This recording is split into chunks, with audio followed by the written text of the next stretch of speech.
अस्सलामुअलैकुम। मैं डॉक्टर निघत अपने यूट्यूब चैनल पर आप सबको खुशामदीद कहती हूँ। उम्मीद है आप सब लोग खैरियत से होंगे और मेरी नई आने वाली वीडियो का इंतज़ार कर रहे होंगे, क्योंकि मैं इसमें आपको बताती हूँ डिजीज़ और उसके homeopathic treatment.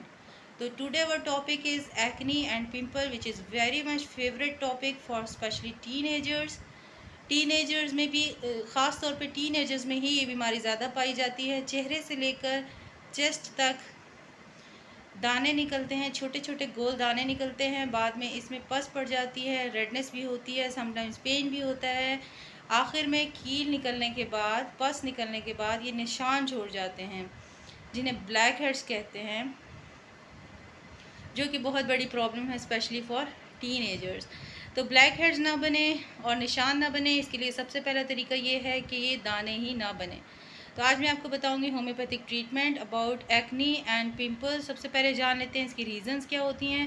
The very first reason for acne and pimple is bad food habits. जैसे कि सब जानते हैं, बहुत ज़्यादा चिकनाई का इस्तेमाल करना और ऐसी ग़िज़ा खाना जो हज़म ना हो, पानी का कम इस्तेमाल करना, अनडाइजेस्टेड फूड यूज़ करना, बाहर की तली भुनी चीज़ें खाना, ये सारी की सारी चीज़ें जो हैं वो मिलकर बनाती हैं एक्स्ट्रा पॉइज़न हमारी बॉडी के अंदर, जो कि एक्नी और पिंपल्स की शक्ल में ज़ाहिर होता है। The next reason is hormonal changes teenagers में, क्योंकि हार्मोनल चेंजेस बहुत ज़्यादा हो रही होती हैं, तो उसकी वजह से भी ये एक्नी और पिंपल्स की प्रॉब्लम देखने में आती हैं। मेंस्ट्रुअल साइकिल लेडीज़ में जो जब स्टार्ट होता है तो उनके अंदर हीट बहुत ज़्यादा प्रोड्यूस होती है, जिसकी वजह से एक्नी और पिंपल्स जो हैं वो बॉडी में प्रोड्यूस होना शुरू हो जाते हैं। इसके अलावा अगर हमारा ब्लड फॉर्मेशन सही तरह से नहीं होती या ब्लड सर्कुलेशन सही नहीं हो रही होती, तो वो भी एक बहुत बड़ी रीज़न है इसकी एक्नी और पिंपल्स के लिए।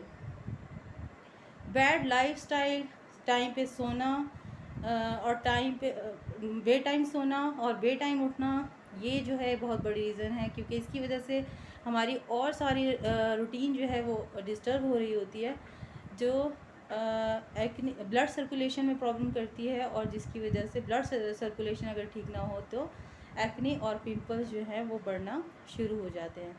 तो ये सारी रीज़न्स जो हैं आम तौर पर देखने में आती है। इसके अलावा मास्टरबेशन जो है वो अगर टीनेजर्स में पाई जाए तो एसाबी तनाव की वजह से उनका हाजमा मुसलसल ख़राब रहता है, जिसकी वजह से उनकी ब्लड सर्कुलेशन प्रॉब्लम भी होती है, और दूसरा लाइफस्टाइल उनका जो है वो ख़राब हुआ होता है, नॉर्मल नहीं होते, स्ट्रेस में रहते हैं। स्ट्रेस जो है वो सबसे बड़ी रीज़न है एक्नी और पिंपल, ये सारी बीमारियों की जो है, जिस तरह कॉन्स्टिपेशन को बीमारियों की माँ कहते हैं, बिल्कुल इसी तरह स्ट्रेस जो है वो भी डिजीज़ की बेस से कम नहीं होती।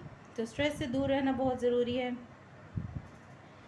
यहाँ पे मैं आपको बताऊँगी होम्योपैथिक ट्रीटमेंट, साथ में मैं आपको बताती हूँ हर दवाई के साथ उसके सिम्टम्स। तो जो सिम्टम्स आपसे सबसे ज़्यादा मैच करें, आप उनका इंतखाब, उस मेडिसिन का इंतखाब कर सकते हैं। अगर आप डॉक्टर हैं तो आपके लिए आसानी होगी इन मेडिसिन्स को चूज़ करके अपने पेशेंट के लिए सही दवा का इंतखाब करने में। तो चलिए शुरू करते हैं। The very first medicine is calcarea carb. Calcarea carb is best medicine for an acne and pimple. इसके लिए स्पेशली वो पर्सन्स इसमें इंक्लूड होंगे जिनको सॉरिक कॉन्स्टिट्यूशन होती हैं, बहुत ज़्यादा पीले होते हैं, वीक होते हैं, शाय होते हैं नेचर में, और बहुत आसानी से थक जाते हैं। फ़िज़िकल एक्सर्शन जो है उनमें बहुत ज़्यादा पाई जाती है, वीक होते हैं फिज़िकली और मेंटली, बहुत ज़्यादा जल्दी थक भी जाते हैं और तंग आ जाते हैं चीज़ों से, बहुत ज़्यादा फ़ील करते हैं फटीग को, वीकनेस और फटीग की फीलिंग उनके अंदर हर वक्त रहती है। इजीली इनका वेट गेन हो जाता है, टेंडेंसी होती है इनमें स्वीट्स खाने की तरफ, स्लाइटली फ़िज़िकल एक्सर्शन जो है वो आम तौर पर इनमें हर वक्त पाई जाती है। तो ऐसे पर्सन्स जो कोल्ड को इजीली कैच कर लेते हैं, यानी सर्दी से उनकी तकलीफ़ें मुसलसल बढ़ती हैं, बहुत ज़्यादा डरते हैं किसी भी किस्म का कोई फ़ैसला लेने से, कोई कंप्लीटली कोई वर्क करने से, यानी किसी काम को शुरू करने से डरते हैं, बहुत स्मॉल सिली थिंग्स से डरते हैं, उनसे खौफज़दा हो जाते हैं और कंफ्यूज रहते हैं।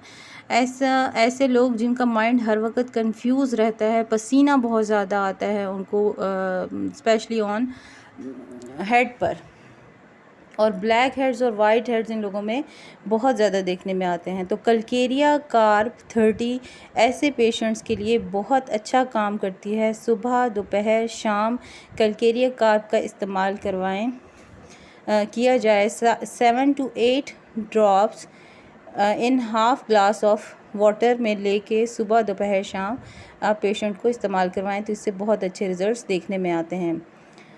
सुराइनम 200 ऐसे पेशेंट जिनका फेस जो है बहुत ज़्यादा ऑयली होता है, इनमें सीबम जो है बहुत ज़्यादा सिक्रेट होता है। आमतौर पे जब वो टेस्ट वगैरह करवाते हैं पेशेंट, तो डॉक्टर्स कहते हैं कि आपका सीबम जो है वो ज़्यादा है, इस वजह से आपको एक्नी जो है ज़्यादा निकलती है। जैसे जैसे आपका सीबम कम होगा तो एक्नी भी कम होती जाएगी।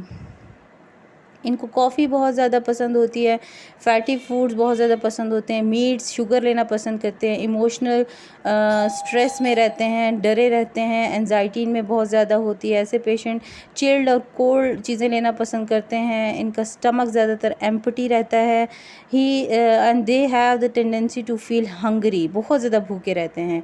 इवन इन मिडल नाइट, यानी रात के वक्त उठ के खाना पसंद करते हैं, चिकनी चीज़ें, हैवी फूड्स लेना पसंद करते हैं। तो ऐसे पेशेंट्स को अगर सुराइनम 200 वीकली एक दफ़ा दें और साथ में आप अकॉर्डिंग टू पेशेंट जो है वो कल्केरिया कार्ब या कल्केरिया फॉस या दूसरे किसी एक्नी मेडिसिन का इस्तेमाल साथ में जारी रखें तो ये बहुत अच्छा काम करती है। Third medicine is antim crudum. These are the person who have the face red, burning, separating postural like eruptions on the face. यानी इनके फेस पर सुर्खी बहुत ज़्यादा पाई जाती है, इमोशनल पिक्चर होती है, डीप सीटेड ट्रिगर फैक्टर्स होते हैं, यानी डिप्रेशन इनमें बहुत ज़्यादा नज़र आता है, एग्जॉस्ट होते हैं फ्रॉम लाइफ से। Generally acne appears eight teen age and specially in younger groups, यानी टीनेजर्स में जो है बहुत ज़्यादा अगर एक्नी देखने में आए तो एंटम क्रूडम का इस्तेमाल किया जा सकता है। They are mentally exhaust persons होते हैं, बिग एक्नी होती है इसमें। जैसे ऐसे पेशेंट्स जिनका फेस जो है फुल भरा हुआ होता है एक्नी से और रेडनेस उसमें पाई जाती है, तो ऐसे पेशेंट्स को एंटम क्रूडम का इस्तेमाल करवाया जा सकता है। नेक्स्ट मेडिसिन है आर्स आयोडाइड. ये जो मेडिसिन है वो नेडुलर टाइप जो आपको दाने देखने में मिलते हैं उनके लिए इस्तेमाल होती हैं, यानी नोक सी होती है उसमें। इसमें आर्सेनिकम एल्बम भी इस्तेमाल करवाया जाता है पेशेंट्स को। पेशेंट बहुत ज़्यादा इरिटेबल होते हैं, रेस्टलेस होते हैं, डिफ़िकल्ट होते हैं, अपने सराउंडिंग्स को बर्दाश्त नहीं कर पाते। हार्मोनल प्रॉब्लम्स जो है इनमें बहुत ज़्यादा देखने में आती हैं। ग्लैंड्स की सिक्रेशन होती है इनके फेस पे भी, इसलिए बहुत ज़्यादा होते हैं दाने, और बाकी जो बॉडी के पार्ट्स हैं उनमें भी बहुत ज़्यादा देखने में आते हैं दाने। इनमें सीबम बहुत ज़्यादा प्रोड्यूस होता है, तो ऐसे पेशेंट्स को आर्स आयोडाइड का इस्तेमाल करवाया जा सकता है। होम्योपैथिक की कंपनी, डिफरेंट कंपनीज़ की डिफरेंट क्रीम्स एक्नीज़ की आती हैं। इसमें मैक्टम कंपनी की अगर आप एक्नी पिंपल क्रीम साथ में इस्तेमाल करें, ऊपर से अप्लाई करें, तो उसके बहुत अच्छे रिज़ल्ट्स देखने में आते हैं। तो ये थी homeopathic medicines for acne and pimples. जिस मेडिसिन के सिम्टम्स आपको अपने से सबसे ज़्यादा क्लोज लगें, आप उस मेडिसिन का इस्तेमाल कर सकते हैं।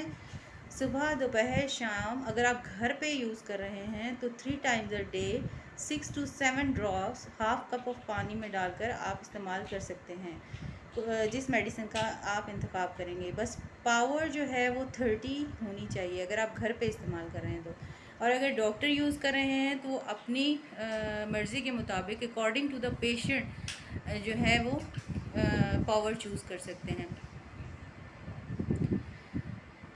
ओके। ओके, इसमें कुछ प्रिकॉशंस लेने की ज़रूरत है पेशेंट को मेडिसिन्स के साथ। अगर वो कुछ बातों का ख्याल रखें तो बहुत तेज़ी से एक्ने और पिंपल्स की रिकवरी देखने में आती है, जिसमें सबसे पहले तो फेस को रबिंग करने से जो है वो बहुत ज़्यादा बचाएं कि फेस धोते वक्त बहुत ज़्यादा रब ना करें। बहुत ज़्यादा सोप्स जो हैं वो डिफरेंट इस्तेमाल ना करें।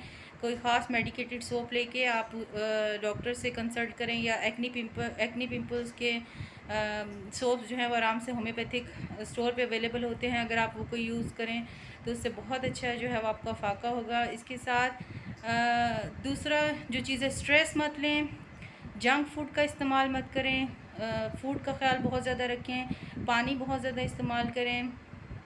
तो ये सारी चीज़ें भी आपके एक्ने और पिंपल्स को ठीक करने में बहुत ज़्यादा हेल्प करेंगी। तो मुझे दुआ में याद रखें। मेरे चैनल को लाइक शेयर और सब्सक्राइब करना मत भूलें। अल्लाह हाफिज़।